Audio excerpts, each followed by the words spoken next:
Bismillahirrahmanirrahim. Assalamualaikum warahmatullahi wabarakatuh. Saya Sirojudin Mutawali dari kelompok pembahasan 2 akan mempresentasikan tentang prinsip manajemen Islam dan fungsi manajemen dan manajemen Islam. Baik, untuk mempersingkat waktu, saya langsung saja pada materi pertama dari pembahasan saya, yakni prinsip manajemen Islam. Prinsip manajemen Islam adalah Islam sendiri mewajibkan para penguasanya dan para penguasa tersebut harus bersifat adil, jujur, dan amanah demi terciptanya kebahagiaan manusia dan kehidupan yang baik.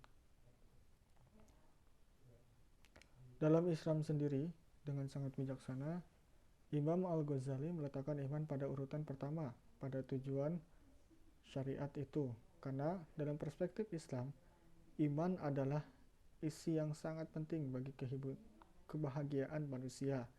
Imanlah yang meletakkan hubungan-hubungan manusia pada fondasi yang benar, yang memungkinkan manusia berinteraksi atau dalam bergaul sesama, yakni harus seimbang dan saling menguntungkan dalam mencapai kebahagiaan bersama. Nah, yang pertama adalah prinsip manajemen Islam amar ma'ruf nahi mungkar. Apa yang dimaksud prinsip pertama ini? Ialah setiap muslim wajib melakukan perbuatan yang ma'ruf, yaitu perbuatan yang baik dan terpuji, seperti perbuatan tolong menolong, menegakkan keadilan di antara manusia, meningkatkan kesejahteraan masyarakat, mempertinggi efisiensi, dan lainnya. Sedangkan perbuatan mungkar seperti korupsi, suap, pemborosan, dan sebagainya harus dijauhi dan bahkan harus diberantas. Menyeru kepada kebajikan, yakni kebaikan, dan mencegah kepada kemungkaran hukumnya adalah wajib. Yang kedua, ada kewajiban menegakkan kebenaran. Nah, pada prinsip yang kedua ini adalah ajaran Islam. Dalam hal ini, metode ilahi untuk menegakkan kebenaran dan menghapuskan kebatilan, dan untuk menciptakan masyarakat yang adil, sejahtera, serta diridhoi oleh Allah. Kebenaran menurut ukuran dan norma Islam.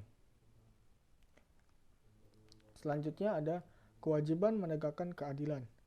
Kewajiban menegakkan keadilan adalah hukum syariah yang mewajibkan kita menegakkan keadilan. Kapan dan dimanapun semua perbuatan harus dilakukan dengan adil. Adil dalam menimbang, adil dalam bertindak, dan adil dalam menghukum. Adil itu harus dilaksanakan dimanapun dan kapanpun, baik di waktu senang maupun di waktu susah. Selanjutnya ada kewajiban menyampaikan amanah. Allah dan Rasul-Nya memerintahkan kepada setiap manusia untuk menyampaikan amanah.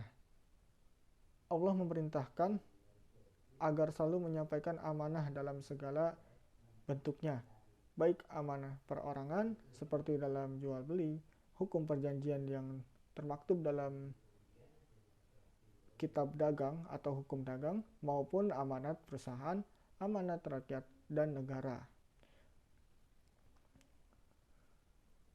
Baik, itulah keempat prinsip manajemen Islam. Selanjutnya, saya akan melanjutkan kepada pembahasan berikutnya, yakni tentang fungsi-fungsi manajemen.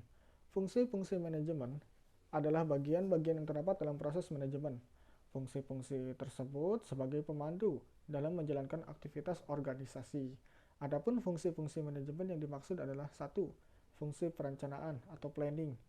Perencanaan sebagai langkah awal sebelum melaksanakan fungsi-fungsi manajemen lainnya adalah menetapkan pekerjaan yang harus dilaksanakan oleh sekelompok orang untuk mencapai tujuan yang digariskan oleh lembaga atau organisasi. Yang kedua adalah fungsi pengorganisasian. Fungsi pengorganisasian di sini melakukan penyusunan atau pengelompokan kegiatan yang akan dilaksanakan dalam rangka usaha kerjasama. Hal ini dilakukan untuk mengelompokkan tanggung jawab, penyusunan tugas bagi setiap individu yang mempunyai tanggung jawab. Selanjutnya, ada fungsi pengarahan. Fungsi pengarahan disebut juga fungsi yang merupakan gerakan aksi mencakup kegiatan yang dilakukan oleh seorang manajer untuk mengawali dan melanjutkan kegiatan yang telah ditetapkan unsur perencanaan dan pengorganisasiannya agar tujuan dapat tercapai. Selanjutnya ada fungsi pengawasan.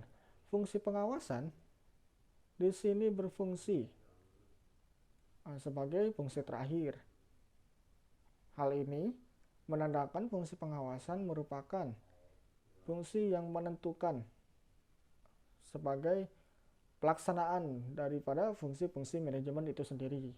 Karena peranan pengawasan sangat menentukan baik buruknya pelaksanaan suatu rencana yang telah ditetapkan sebelumnya. Sehingga fungsi ini sangat vital. Baik, demikianlah fungsi-fungsi manajemen. Selanjutnya saya akan melanjutkan pada fungsi manajemen dalam Islam. Fungsi manajemen dalam Islam sendiri di sini terdapat 6 fungsi. Yang pertama, perencanaan atau gambaran merupakan dari sesuatu kegiatan yang akan datang di waktu metode tertentu. Sebagaimana Nabi telah bersabda, sesungguhnya Allah sangat mencintai orang jika melakukan sesuatu pekerjaan dilakukan secara itqan, tepat, terarah, jelas, dan tuntas. Tentu ini semua merujuk pada perencanaan itu sendiri. Ada pula dalam Al-Quran Allah telah berfirman, maka apabila kamu telah selesai dari suatu urusan, kerjakanlah dengan sungguh-sungguh urusan yang lain, dan hanya kepada Tuhanlah hendaknya kamu berharap. Al-Insyirah ayat 7-8. Nah, disitulah pentingnya bahwa perencanaan harus dilakukan dalam manajemen Islam. Selanjutnya ada organisasi. Di sini terdapat firman Allah pada surah Al-Imran ayat ke-103 yang berbunyi, dan berpeganglah kamu semuanya pada tali agama Allah, dan janganlah kamu bercerai-berai, dan ingatlah akan nikmat Allah kepadamu ketika kamu dahulu masa jahiliyah bermusuh-musuhan. Ayat ini menunjukkan bahwa organisasi merupakan kumpulan orang-orang yang bisa diorganisir dengan baik, maka hendaknya bersatu padulah dalam bekerja dan memegang komitmen untuk menggapai cita-cita dalam satu payung organisasi yang dimaksud. Baik, selanjutnya yang ketiga yaitu koordinasi. Koordinasi adalah upaya untuk mencapai hasil yang baik dengan seimbang. Nah, untuk itu kita harus melakukan koordinasi agar setiap aplikasi perencanaan dapat tercapai dengan baik. Hal ini terdapat firman Allah dalam surah Al-Baqarah ayat 208. Hai orang-orang yang beriman, masuklah kamu ke dalam Islam keseluruhannya, dan janganlah kamu turuti langkah-langkah setan, karena setan itu musuhmu yang nyata. Apabila manusia ingin mendapatkan predikat iman, maka secara totalitas harus melebur dengan peraturan Islam.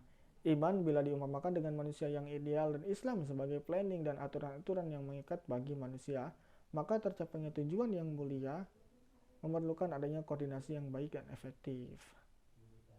Selanjutnya ada pengendalian. Pengendalian adalah pengamatan dan penelitian terhadap jalannya planning. Dalam pandangan Islam menjadi syarat mutlak bagi pemimpin untuk lebih baik dari anggotanya, sehingga kontrol yang ia lakukan akan efektif. Allah berfirman, wahai orang-orang yang beriman, kenapakah kamu mengatakan sesuatu yang tidak kamu kerjakan? As-Saff ayat 2. Dalam surah At-Tahrim, Allah juga berfirman, hai orang-orang yang beriman, peliharalah dirimu dan keluargamu dari api neraka.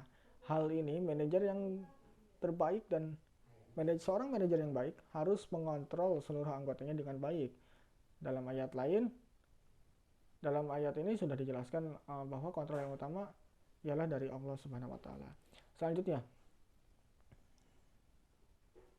mohon maaf, dari ayat lain Allah menjelaskan bahwa kontrol yang utama ialah dari Allah Subhanahu wa taala. Baik. Selanjutnya yang kelima yakni motivasi. Motivasi adalah menggerakkan kerja semaksimal mungkin dengan hati sukarela. Nah, masalah yang berhubungan dengan motivasi, Allah telah berfirman dalam surah An-Najm ayat 39, dan bahwasanya manusia tidak memperoleh selain dari apa yang diusahakannya. Dari uraian tersebut, merupakan bentuk anjuran Islam bagi umat manusia untuk memiliki motivasi dalam menjalani hidup. Baik, yang selanjutnya adalah kepemimpinan. Kepemimpinan adalah mengatur memimpin segala aktivitas pada tujuan. Dalam Al-Quran dan Al-Hadis banyak membahas tentang kepemimpinan. Di antaranya firman Allah Subhanahu wa taala dalam surah Al-An'am sebagai berikut. Dialah yang menetapkan kaummu menjadi penguasa di muka bumi dan ditinggikannya sebagian kamu atas bagian yang lain berapa derajat sebagai cobaan bagimu tentang semua yang diberikannya kepadamu. Al-An'am ayat 165. Selain itu, terdapat juga hadis yang membahas tentang kepemimpinan. Di antaranya, setiap kamu adalah pemimpin dan setiap kamu akan diminta pertanggungjawaban mengenai orang yang kamu pimpin. Hadis riwayat Muslim. Dalam konsep inilah dalam konsep ajaran Islam sendiri, bahwa pemimpin tidak hanya terfokus kepada seorang yang memimpin institusi formal dan non formal. Tuntutan Islam lebih pada universal, bahwa kepemimpinan itu lebih spesifik lagi kepada setiap manusia yang hidup ya sebagai pemimpin, baik memimpin dirinya maupun kelompoknya. Dengan demikian, kepemimpinan dalam ajaran Islam dimulai dari setiap individu. Ya, baik, mungkin itu saja presentasi dari saya terkait prinsip dalam manajemen Islam dan juga fungsi manajemen dan fungsi manajemen dalam Islam. Dari beberapa presentasi tadi dapat disimpulkan bahwa manajemen itu merupakan suatu bentuk kerjasama untuk mencapai tujuan bersama dengan tahapan-tahapan tertentu, yakni melalui fungsi-fungsi dan prinsip yang tadi sebagai patokan utama. Hal yang terdapat dalam manajemen adalah ada tujuan yang akan dicapai bersama, proses yang sistematis, terkoordinasi, dan terintegrasi. Manajemen terdiri dari berbagai prinsip fungsi yang menjadi dasar untuk mencapai tujuan. Dalam hal ini adalah dalam suatu wadah organisasi. Dengan adanya panduan manajemen Islam dalam bentuk prinsip dan fungsi akan menjadikan suatu pengantar ilmu yang lebih dapat diterima oleh umat muslim. Baik, itu saja presentasi dari saya. Mohon maaf bila ada kata-kata yang salah. Terima kasih. Wabillahi taufiq wal hidayah. Wassalamualaikum warahmatullahi wabarakatuh.